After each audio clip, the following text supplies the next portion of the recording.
This is the Organizational Health Advantage podcast with Keith Hadley and James Felton, principal consultants at Table Group. They're in the business of coaching leaders to build strategic focus and cultural alignment that leads to amazing results. This podcast is for leaders who are looking to increase productivity and morale while decreasing politics, confusion, and unwanted turnover. Welcome to the Org Health Advantage.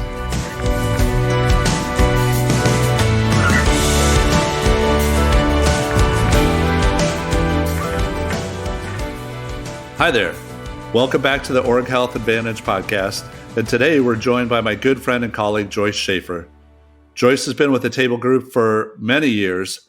And prior to that, she founded the successful company Breakthrough ROI. Before that, she worked at Monsanto for 20 years, which she made the unique career transition from accounting to HR.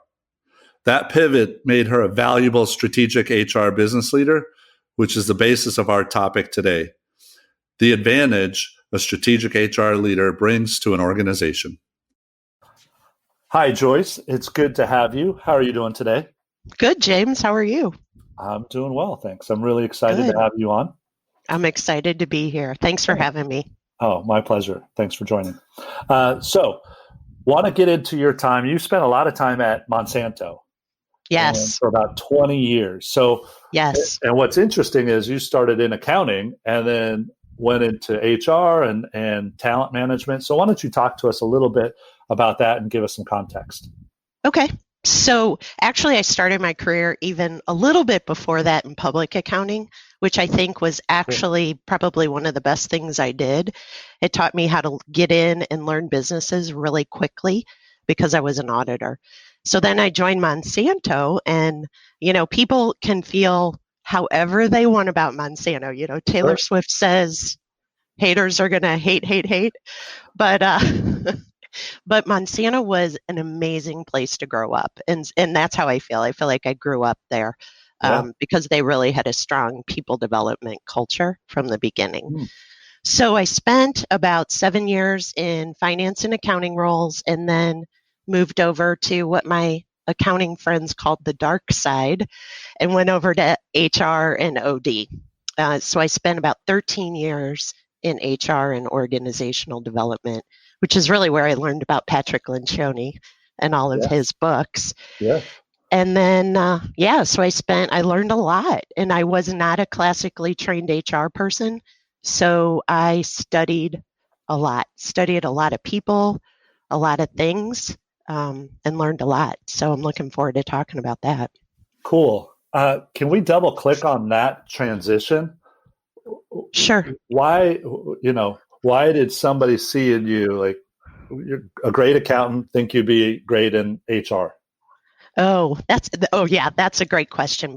So first of all, remember I said Monsanto was a great development culture. So I literally moved jobs every 2 years. So I worked in Pensacola, Florida in a manufacturing plant. I worked in Chicago at Searle in a pharmaceutical company, went back to St. Louis, worked in agriculture. So I spent a lot of years in a lot of different companies with the same name on it, essentially.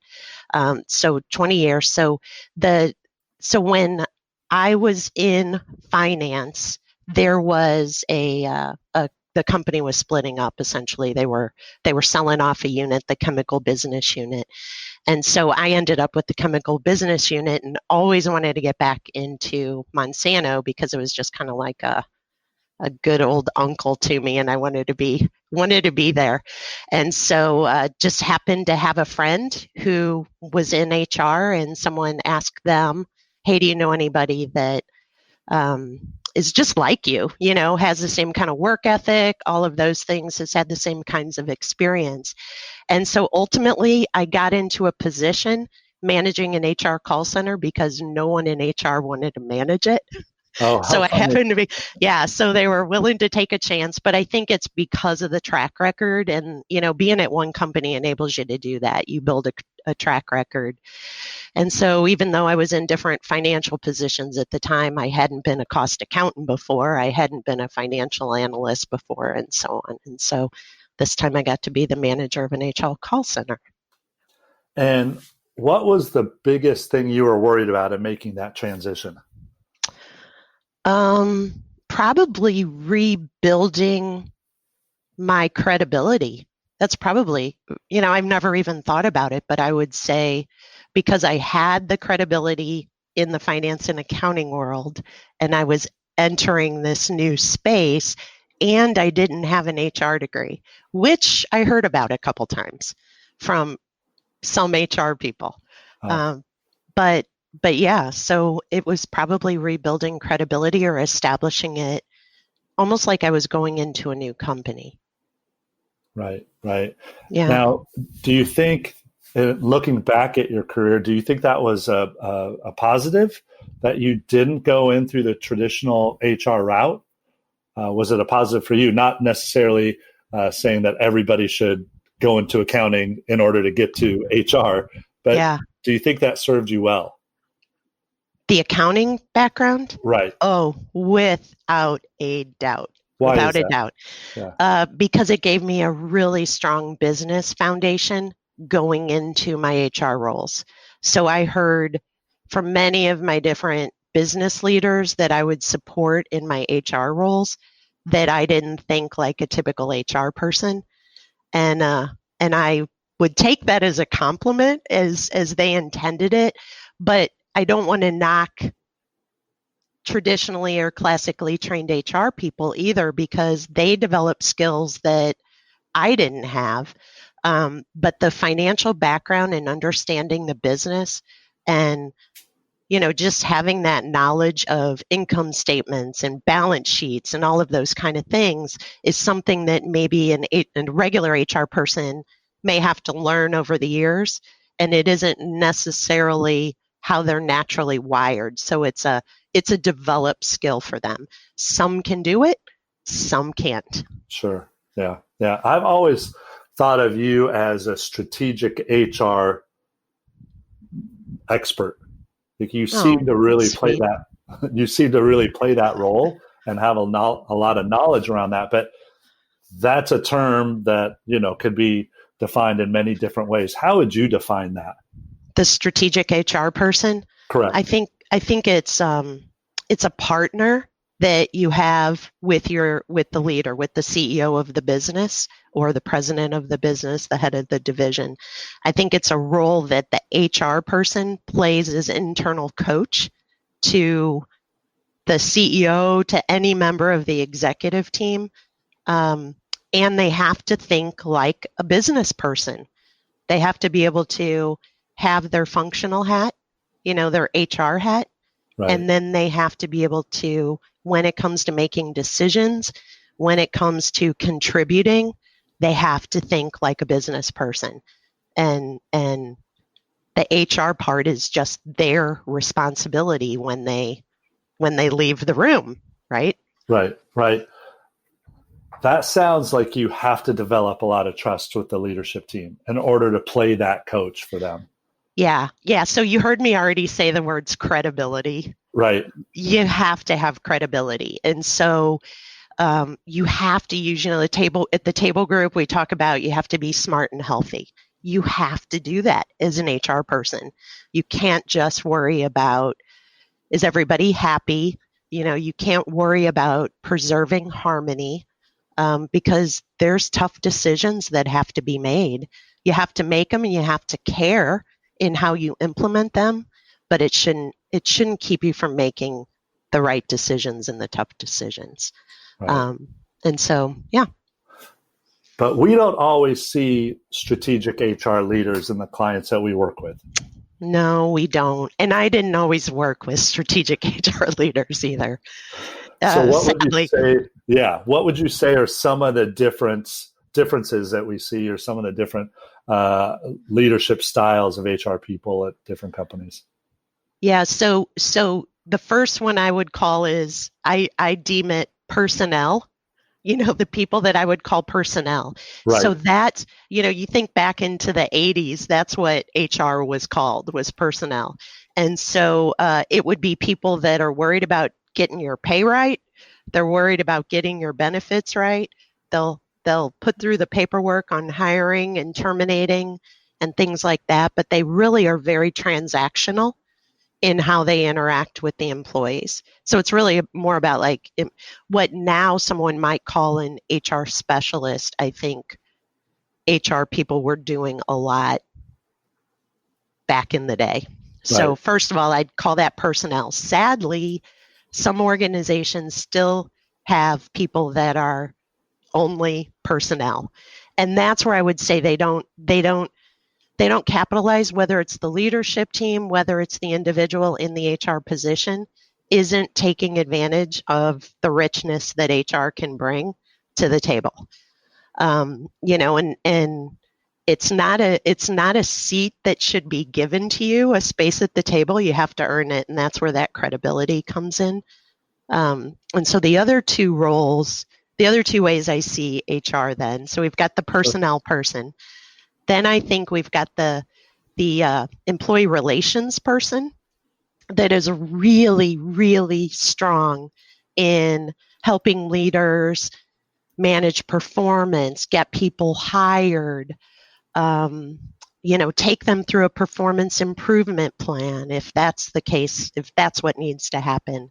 The people that are really there for the manager more, I would say it's probably more they're in that one-on-one relationship with the manager in the work that they have to do that requires HR. But it's much bigger than that personnel character I talked about. So this person would probably be very caring, very servant, leader mindset oriented, just wants to be there and serve their clients and the people. Sometimes they can take on too much of a employee only focus and not have that balance between tough decisions that have to be made and how they'll be implemented. They just stand up for the employee all the time. That's probably the risk.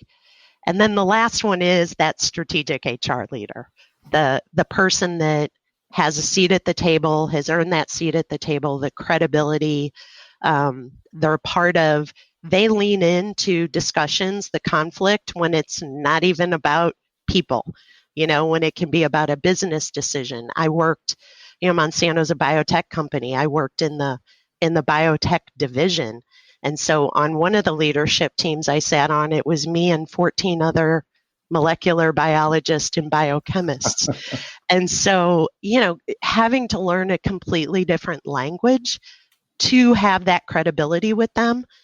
But that was really important to me. It was to have that, I had to be able to meet them where they were so that they could come to me and see the value that I could bring. And so, yeah, I loved working with scientists, but. Right. But that probably took a lot of trust building with them because they probably looked at you as this quote unquote HR person. And right. They're literally scientists. Right. And you probably really had to build up some trust with those people in order to gain their credibility or gain their respect. Yeah, absolutely. The thing that's beautiful about scientists, though, is that they may know what they really, really know, and they're comfortable enough to defer on the things they don't know. So I would say I first worked with the scientific organization, then started working with the sales and marketing group. So I said I went from a team that would ask for permission to a group that would ask for forgiveness. So just different cultures when you work with different types of people too. Right. Yeah. So we're taping this in the middle of May, and we're deep into COVID and the coronavirus and dealing with that. And clearly many of our clients and many businesses have been affected negatively by that. How do you see the strategic HR person really playing a big role in a time like this? Yeah, great. That is a great question. And I had a feeling you might ask me that. So, again, it goes back to if you have a strategic HR person, they're not an order taker, right? They're not just waiting for the leadership team or the king or whoever to come down and proclaim that they need to go do something and then they go do it. So the strategic HR person is problem solving. They're working with the business. They're a part of that leadership team and they're a part of the business. And so they have to be a part of all of those conversations and feel passionately about the balance between how are we going to do right by our people and how are we going to do right by the business? Because ultimately you want the business to survive.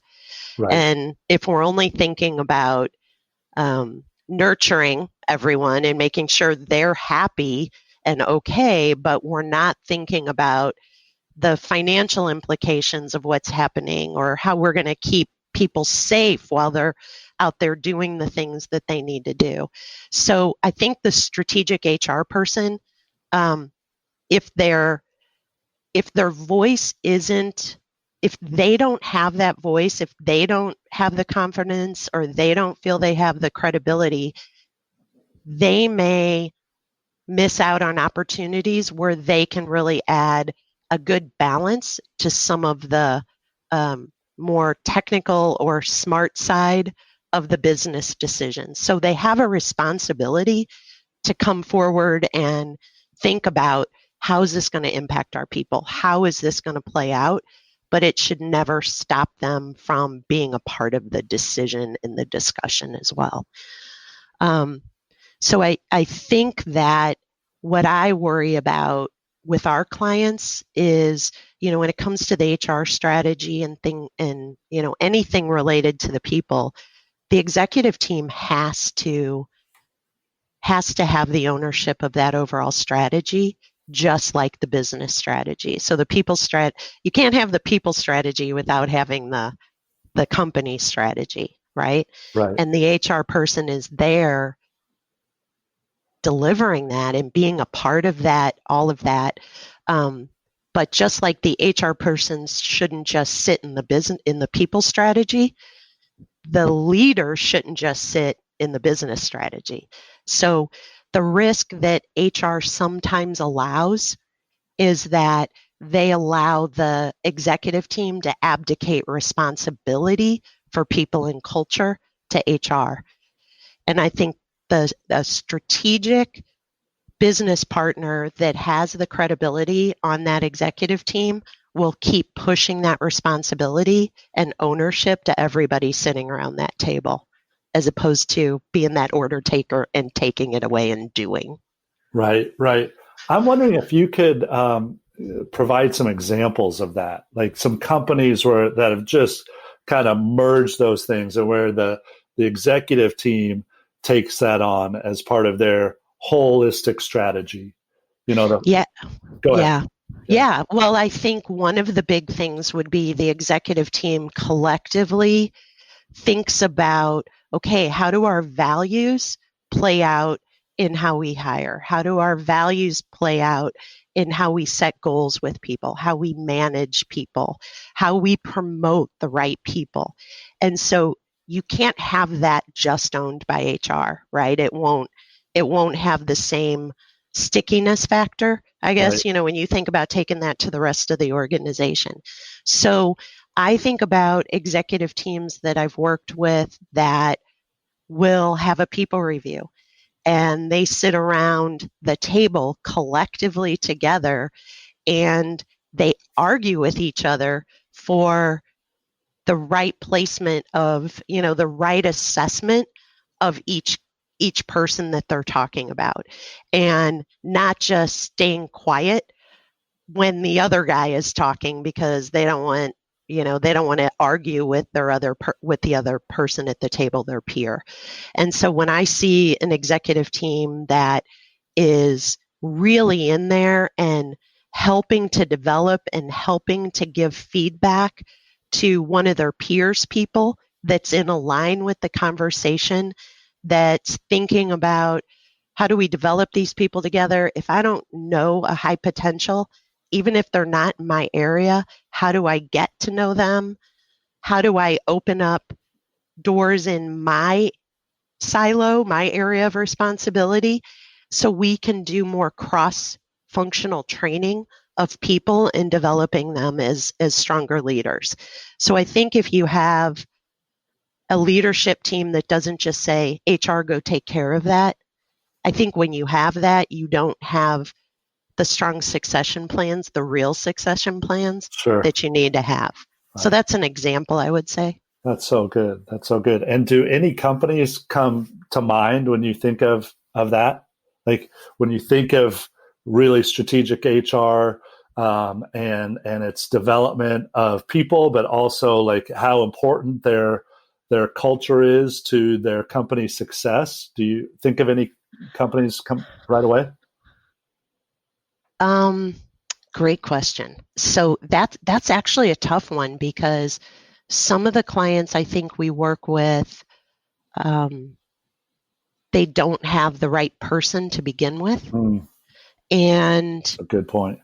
And they're, they don't even know what they don't know. So it's, that developing, really that whole thing that I'm talking about is about our discipline for reinforce clarity through your people systems. Sure. And how you hire and manage performance and all of that. Well, let me jump in there because the company I was thinking of as you were talking about that was Chick-fil-A. Oh, gosh. Yeah, I was thinking my own clients. Yeah. And Chick-fil-A. Southwest Airlines. Yes, for sure. And Chick-fil-A, that they don't let most owners have more than even 2 locations. You can't have, and it's really hard to get even 2 because they believe that you need to be present in order to be a good leader, and your people want you and need you to be present. And so if you're going between, each of your 12 franchises, that you just can't be really present. And that's clearly a differentiator for them. It's a different strategy for them. But it's one that I think proves successful for them because every time I go to a Chick-fil-A, everybody's really happy there. And they just have such a great culture within the stores. And you think about it, you're like, well, they're hiring from the same people as McDonald's and Burger King. It's the same pool, but it's a very different atmosphere when you go in there. Very true. And when an entire company is focused on that and really trying to honor the culture, the company strategy, what they're trying to achieve, you attract people to your culture, right? So the people that are like that are already attracted to what Chick-fil-A offers. That's such a good point. And that's the beauty of having, because really strategic HR, strategic business, it's all interconnected. And if we don't see that, then we're missing huge opportunities in creating that culture that the executive team and the rest of the company really wants. That's so good. That's so good. I want to kind of pivot a little bit here because I want your thoughts on this. I've worked with a couple of clients where, and one was a really well-known nonprofit charity, and I worked with them right after they had 100% turnover in their HR department. Wow. Yeah. And you're thinking, which like, is not rare, by the way. And you're thinking, wow, this nonprofit has such a great reputation externally. What is going on that they have this total turnover within HR? And then I work with another company where their HR was probably the least performing team in the organization. And so just what does that say to you about either the culture or the leader of the organization where those things happen? Gosh, and James, I think that happens more than we wish it would. I've worked with companies where they've said, we just did an employee survey and HR was the worst of all the company and things like that. And so I think it's a matter of, again, it's the person that is more strategic will rise outside of it and look at it from a bigger picture and sit there and say, okay, what's the problem? What do we need to do? How are we going to fix that? and so on. It if they aren't, you can get caught up in your own mess. And so for me, that's that focus on collective results that we talk about with the 5 behaviors of a cohesive team, or the opposite, the 5 dysfunctions of a team. Sure. We talk about, you can't sit there and worry about how you feel about your job, your happiness, your department, your results, all of that. And I think some of what you're just talking about is, and it can happen everywhere, not just in HR, but I think that has a lot to do with it. It's not thinking about the greater good of the organization, what the organization's trying to achieve, what the purpose of the organization is. And so somehow, especially in a very successful nonprofit you're talking about, how could an HR department not be happy about the purpose of the organization that they hired into? But it happens all the time. Yeah. Hey, by the way, I did want to tell you, you asked me about the companies that I've worked with. Sure. So I feel like I really have to put a nod out. So before I ever became a Table Group consultant, I was a client of the Table Group. And so that was back in my Monsanto sales and marketing days. And we had a hugely dysfunctional leadership team. And, meetings before the meetings after the meetings, everything you can possibly imagine in terms of what Pat has written about in his book, we had it. And so the leader said to me, hey, can you help me make this dysfunctional team a heck of a lot better? And I said, yes, of course. I was already a Lencioni geek by then. And so, I said, I know just the company. And so we called in the Table Group, and we went on a 3-year journey. Some of it was with the Table Group. Some of it was on our own, because we had the right people that needed to make it happen internally.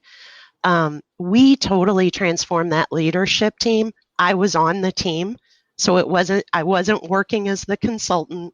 I was sitting there being a part of it and transforming myself. But over 3 years, we doubled the business. So we went from so good. $3 to $6 billion. So that's just a side benefit of what happened. But what was really cool was we had a strategic communications person on the team, and we had me as the HR person. And so when you think about our 4 disciplines of organizational health, that we took the values, the strategy, the leadership competencies that we developed, and that went into all of our people systems. So how we hired, we looked at, the leadership competencies, the values of the organization, and how they stacked up against others, and setting goals. I mean, we had the values built into the system that we use to evaluate. We did the same thing with succession planning. People didn't get on the succession plans if they weren't leading well, if they weren't demonstrating the values well. And so it was a heavy development culture, but we built an award. We started realizing somewhere in there, hey, we've got some early adopters, and we've got some people that are still really fighting this change that we're trying to make. And so we came up with an award, and it was a quarterly award specifically focused on the strategy. And so we saw people who were demonstrating that strategy, and we created, they got recognized at the quarterly town halls, essentially, for the division. So there's a lot of things that can happen when HR is working with the business, or HR is the business, if you want to think of it that way. Right. Like I heard somebody say, like, well, I worked with that company where strategy and culture aligned, and I thought, I think they should be always aligned. Right. Exactly. Strategy includes culture. You said you worked with that leadership team at Monsanto, and you doubled the business when you started becoming a better team. Yeah, totally. That's strategy and culture. That's the same thing. In fact, the big result of your team coming together was a doubling of the business. And so, in fact, like the strategy you had was there before, it was there after. The big difference was how your team behaved together and worked together. Yeah, and we had so much more fun. I mean, that's the funny part of it all, is that we had a blast together. And these were people who, didn't give each other, and I was new, so I'm not going to say that I was out there, being snarky about others, but there were people that totally did not trust each other, and it was a big division. It was the biggest division that Monsanto had. So it was a big revenue earner. Now it's probably a lot bigger than that, but there were 2,200 people and 3 different channels that we sold within and marketed within. So it was really, really cool, but it was super cool when you think of those 2,200 people, that they knew what our thematic goal was. They knew that our big rallying cry was to earn the number 1 position with the customers, because Monsanto had a reputation of being arrogant. Sure. Because they were technology leaders. So we were trying to change that. And so it was neat to be a part of and see leaders develop, and so totally exactly what you said, taking the strategy and the culture and smacking them up right next to each other, but in the same direction. Right. Good. Yeah. There's an organization called Partners in Leadership. They wrote the Oz Principle. Yeah, right. How'd that happen? And one of my favorite quotes from what they write about is, let me make sure I get this right, the results you're getting today are because of the actions you're taking today. So if you want different results, you've got to have different actions. And so many organizations, I mean, that's so simple, right? But so many organizations fight that. They keep thinking, we're just going to keep doing the same thing over and over again, but eventually those results are going to change. And I think, And they usually don't. And they don't if they don't. So your prior podcast, you talked about humble leaders, and that's super important, because those leaders have to be willing to adjust and learn and grow. And that's another place where HR plays a huge role, because they have to be able. So HR plays a strange role, because they're a part of the business. They have a boss, but they have to be willing to give their boss tough one-on-one feedback, because they are the internal coach. And there's a lot of people that are afraid to do that, right? And the sad part is, so I would sit in so many people reviews, and the bosses, all the leaders would be sitting around the table, and they say, I love this person. They deliver. They're always thinking ahead. They're super proactive. The only thing they don't do is challenge me.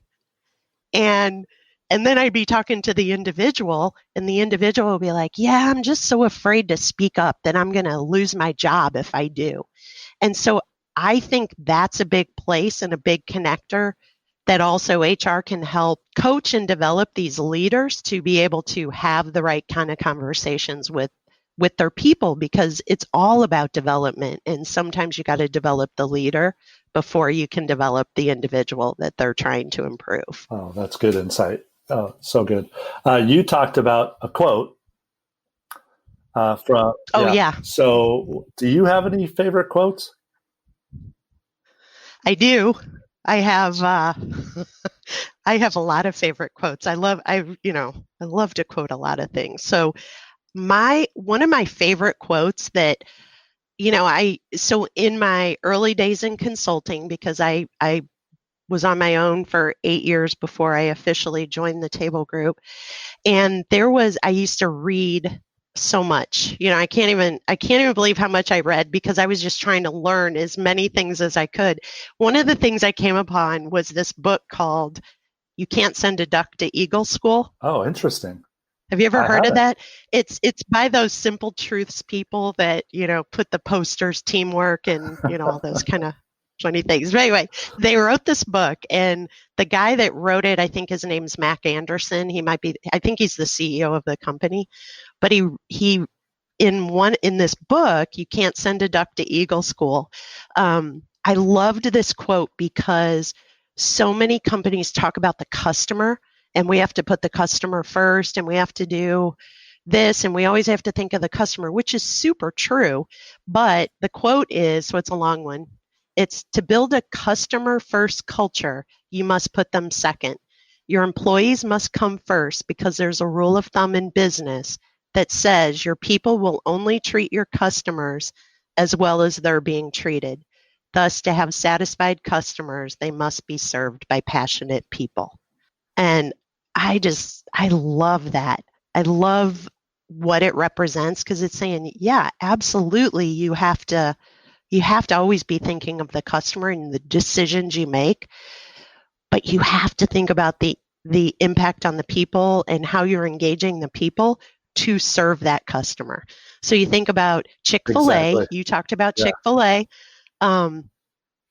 Everyone, I have never heard anyone say, yeah, good day, get out of here, next, or anything like that. But you hear that all the time at different places. And when was the last time you heard somebody complain about the service they got at Chick-fil-A? I've never heard anyone complain. I'm not saying it hasn't happened. Right. I've never heard it because the only thing I ever hear about Chick-fil-A is people are like, how can those people be so happy? And it's the only place where the statement they say when you leave. It's always my pleasure, right? And we all know it's their pleasure. Right. So they're doing something right for sure. Absolutely. And to this conversation, HR is part of their strategy, and they've got strategic HR people all over the place. Oh, absolutely. Now, you mentioned You Can't Send a Duck to Eagle School. Right. Do you have any other books that you really recommend? What's your favorite couple of books that you like to give out, either to clients or to your peers at Table Group? What are the one or two books that you gift most often? Yeah, that's not a Table Group book. That's not a Table Group book. Well, what's your favorite of the Table Group books? Oh, hands down, The 4 Obsessions of an Extraordinary Executive. Yeah, it wasn't my first Table Group book, but it was one of my first. And oh gosh, I can't believe I didn't say this because we're talking about strategic HR. That book unlocked so much knowledge for me of how to be a strategic HR leader. Talk more about that. And it's the precursor to the Advantage, right? It's just the fable version of the Advantage. So for me, those 4 disciplines of organizational health, which was in the 4 Obsessions book, that created for me a framework that anytime somebody came to me with a problem, so it worked for me while I was in HR, and it worked for me when I left and went out on my own and did business development calls. But anytime someone would come to me with a problem and say, hey, we need to do a change management program. So I think about change, and the communication is discipline 3. So I'd say, okay, well, I'm going to step back and say, okay, so what are we changing? Are we clear? Do we have clarity of the change? Yeah. And they'd be like, well, no, we just know we need to change. And it's like, okay, let's get clear first. Now before we get clear, let's talk about the health of the team. Is the team working together to be able to achieve that clarity? And so for me, it was the best diagnostic tool as an HR leader. It gave me that framework. And we as HR people the organizational development department had a responsibility for training. And so they were coming up with a lot of training that I was just having a hard time wrestling with, why are we doing this? Are we creating programs just for the sake of creating programs? And when you connected it to create clarity, and the HR and OD programs need to be able to reinforce that clarity, it was like the Hallelujah choir went off. It just reinforced this doubt or nagging question that I couldn't put a name to until I saw how it was all connected. And so That's awesome. When I went into the sales and marketing role, they said, Joyce, one of your first responsibilities is to create a people strategy. And I was like, oh, okay, what's the business strategy? And they all kind of looked at me like, duh. And I'm like, well, it's really going to be hard for me to create something that aligns and helps us to get to where we need to go unless we're clear on what the business strategy is. That's why we started some of the strategic work we had. Oh, that's so good right there. Yeah. Yeah. So 4 Obsessions, no question, is my favorite book. That's the one I highly recommend. Let me just double click real quick. I think that's so good what you just said. I don't want to go over that or blow past it. That they said your responsibility is to come up with a people strategy, and you said, "What's the business strategy?" And it sounds like they couldn't answer it. Correct. It wasn't clear. And you needed to know that in order to create the right people strategy. Absolutely, because they have to, and there's 12 leaders on a team. When the team's not cohesive, there's 12 strategies. Oh, that's so good. Yeah. Right? Yeah. So how's the HR person ever going to be able to deliver satisfaction if they're serving 12 masters? Oh, so good. Bingo right there. Yeah. I love that line. If the team isn't aligned, there's 12 different strategies. Yeah. In the best case, there'd be 5 to 7 because your leadership team would be smaller, right? But I'm not going to talk about that now. So that's my favorite table group book. One of the books that I love, I use in our offsites when it's appropriate, is I don't use the book, I use the model, and it comes from, I referred to it earlier, the Oz principle, and I think it totally aligns with one of our dysfunctions is lack of accountability, right? And fear of holding people accountable.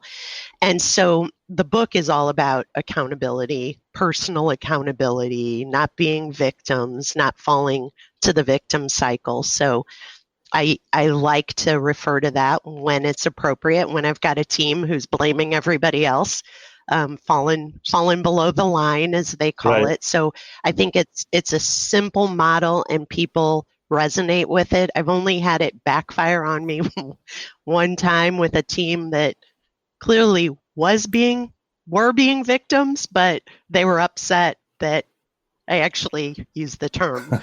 So, they were upset that I called them victims. But naked consulting. Anyway, gotta give them the naked consulting. The kind truth sometime. So I like that. I like anything by the Heath brothers. The book Switch was a good one. But those are some. It's not like I give those out at Christmas time. I give caramels and chocolate out at Christmas time. You mentioned accountability and the Oz principle. I once gave a client a book by Jocko Willink, and it was about accountability. Like at the end of the day, you're the leader, you're accountable. And I gave it to the CEO of this company, and he read it, and we followed up. He's like, James, I love it. You're exactly right. My people need to read this. Thank you so much, because they need to hold themselves accountable. I'm like, hold on a second. That's not what totally about, Yeah, I had my very first consulting engagement when I started my own company. That was the leader wanted coaching and teamwork for everybody on the executive team except for him. Yeah. That's when to either walk away, really try to convince them first, and if they are unconvinciable, that's probably not what's just doing the work. No. Yeah. Well, Joyce, this has been great. Thank you so much. I love your insights on the strategic HR and the value they play when they take that approach to an organization and mirroring, the people strategy with the business strategy. It just seems so obvious, but not a lot of companies take it that way. Yeah. Yeah, for sure. So you asked me for a quote. Oh, My real quote, yeah. right? I gave you my business Sorry, quote. what's the real My quote? real quote, it's a little embarrassing, but it comes from the movie Dirty Dancing. Nobody puts baby in the corner, right? And so I completely believe that plays out on teamwork and it plays out with HR. When you think about people can poo-poo some people's ideas, some people's thoughts, and the quiet person on a team needs to speak up. The HR person that thinks they're just an HR person or an employee relations person needs to get out of the corner so nobody puts baby in the corner. It applies to It everything. applies to everything. That's so good. All right. I was not Yeah. thinking you'd pull out a quote from Dirty Dancing, but all right. Yeah. So it's been fun, James. Thank you so Thanks much. for having Yeah, me. thank you. It's been great. Boy, I thought Joyce Schaefer knocked it out of the park. So I want to thank Joyce for joining us once again on the Leadership Forum podcast. She really outlined how important it is for an HR leader to be strategic in their mindset in helping solve the problems of the organization as a whole, and not just advocate for the employer or advocate for the employee. That we've got to do both of those in solving strategic problems. On our next episode, we're going to have Mike McCarg, who's an author, a friend, and a colleague at the Table Group. Mike's book, Rookie Mistakes, talks about the mistakes he's seen leaders make, and they actually own up to it in the book, which is awesome and a great case of an example of vulnerability. And so I'm really looking forward to talking to Mike and learning more about what he's learned from his clients. Until our next episode, I hope that you share and subscribe to this podcast. Thank you. Thanks for listening to the Org Health Advantage. Your hosts, Keith and James, are helping leaders change the world of work and invite you to share this podcast with your friends and colleagues. For more resources on building stronger teams and organizational health, check out tablegroup.com. Produced by Audavita Studios. Connect your voice to the world.